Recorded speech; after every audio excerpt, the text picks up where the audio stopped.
Thank you. What I'm looking at, the back to the future here, I believe it's important that we understand where our roots are, where we came from, and then we'll move into what the future could be. And in fact, one of the reasons I started my research was because people said, so-and-so created coaching, or coaching came from this one discipline, and that's not the case.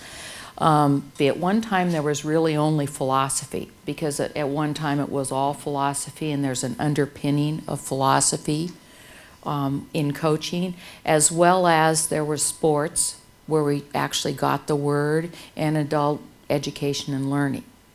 So those all influenced coaching, but not one of them was the start of coaching. Things were happening in the world that also gave rise to coaching. There was something, a need that existed that was not being met. And so if you take a look at the modern period, it was the Industrial Revolution.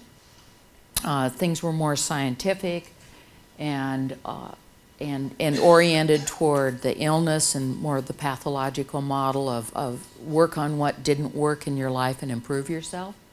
The postmodern period happened right after the World War II. People went to work away from their families. They were treated as an economic unit in a factory. Things were scientific and logical. Postmodern was more about growth, more about development. In the end of the 20th century, we had the rapid technological advances. We had the globalization of things. And then we had people moving around all over, so people were removed from their support systems. And this need wasn't being met in any of the disciplines that existed today, at that time. So someone was talking earlier about just what is coaching. David Meganson, who helped co-found the EMCC along with Tom Boydell in 1979, they wrote a pamphlet about coaching in business. And they said that a manager, coaching is a skill set used by a manager to help people, their colleagues, accomplish something they couldn't accomplish otherwise by themselves. I have a definition of my own from 1998, where I said coaching is about raising awareness so each is a conscious choice. 2009, we got, the ICF came up with one. They focused on the partnership and the thought-provoking and working together to have someone reach their potential. So as you think about your coaching, there's sometimes, I know I'm very holistic with a client, and sometimes we're focused on something specific. Sometimes I will facilitate them to find their answers. Other times I'll be directive.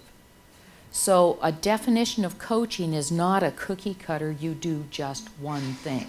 Several people have tried to identify how many coaches are there out there?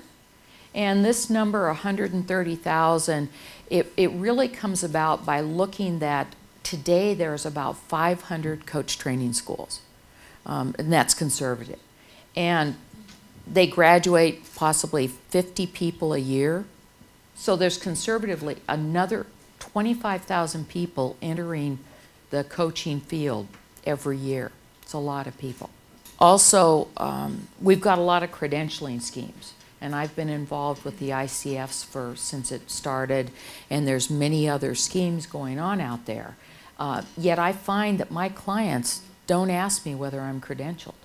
My potential clients, they want to know, what's my experience, can I help them? And how much does it cost, and how long is it going to take? But here's some of the trends that I see happening.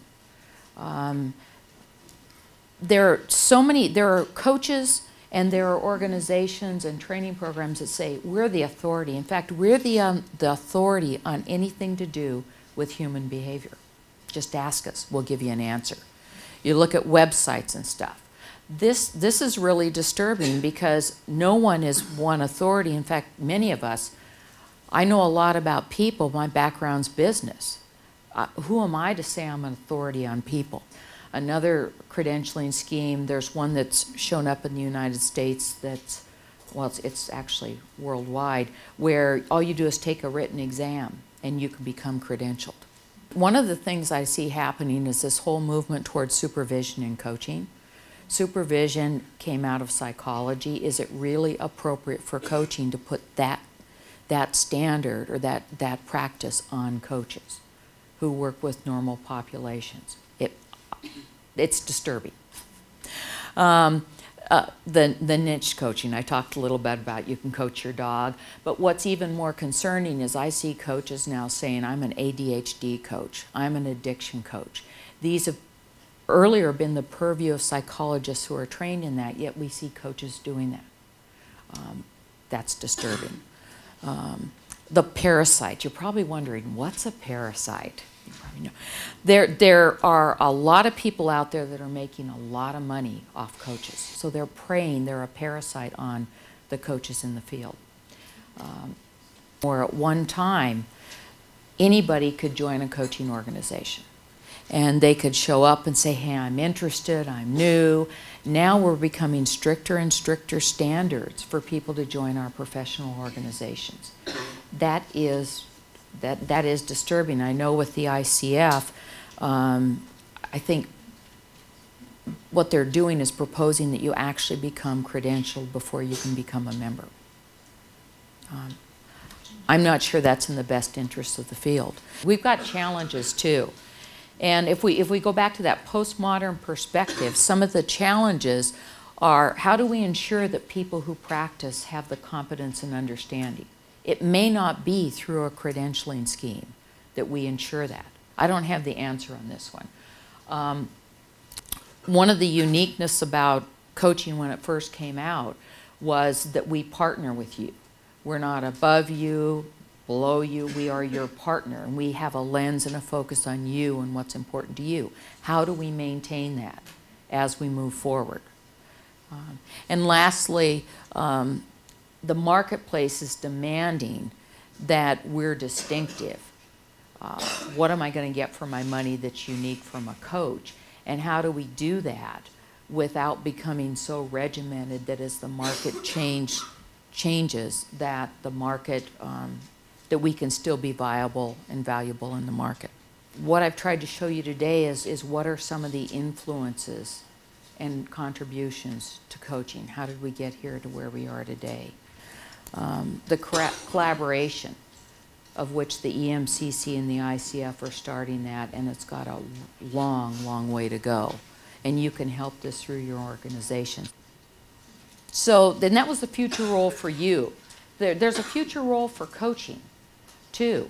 The internet is who we are inside, our intuition, our consciousness, the key that we know who we are. And in the future of work, it's going to be important for everyone to know who they are, and coaching can help people get there. The one on the left-hand side top is network. This is your tribe of people. Some of you in this room may feel you're part of a tribe of people. You share values, you're authentic, you care and love and support each other. That's the tribe, and that will happen more and more often in work. In fact, some of the most successful companies today are those that have the tribe of people who know who they are. Over in the lower right, lower left one is the internet. And we all know what the internet is. It's information overload, it's sharing of information, the social networking. And the last one, the unified field, people say, oh, gee, she's going spiritual on me, she's going off in the ethers. That really is another term for Carl Jung's collective consciousness, that we are all connected, and that's important in the future, that people recognize they're connected, they're not isolated. And the core of all these is presence. And our presence is how, like me standing up here, how I show up in the world is my presence. It includes my inner work, my internet, who I am. Am I authentic, am I not? So when you see me, you see the sum total of that in my presence. This is what I believe will happen, and how coaching can forward this for the future of the work life. People will no longer go to a job that somebody else created for them, that they'll measure success according to someone else's standards. I'll know who I am, I'll know my talents and strengths, I may design or come forth with a job or find one that matches who I am with people I care about and be able to really make a difference. And we have really an exciting opportunity to be part of the future and making a real difference for the human race as coaches. If we choose to take on that challenge to really broaden ourselves from competing with each other, competing with the other disciplines, and look at collaborating and how can we really make a difference in the individual first, the team, the company, our country, and the world. And so that's, before we jump to questions, that's what I want you to really take away from this.